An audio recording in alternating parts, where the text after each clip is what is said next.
Yan, naglalakad na po si nanay. Ang init ng panahon. Time check, almost 12 o'clock.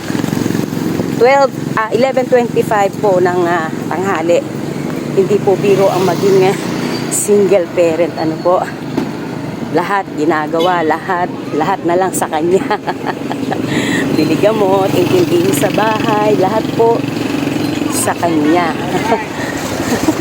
Saan ba napupunta ang pera ni nanay? Ayan, nandito na naman po tayo sa school supplies kasi nagpapabili po ng ribbon ng anak ko. Ayan, hahanap tayo. Nandito po tayo sa hardware at maghahanap po si nanay ng socks. May paggagamitan po ako. Ayan. Ayan, mga socks. Naghahanap ako ng screw na may tox, medyo malaki-laki. Ayan.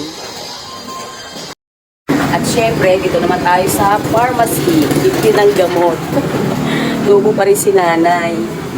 Yan, ang mga gamot na binili ni nanay.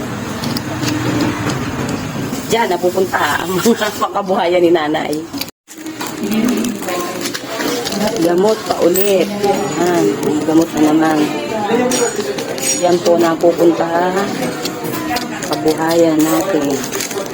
Kaya saludo po ako. Ang init to. Kaya saludo po ako sa mga single parent, ano?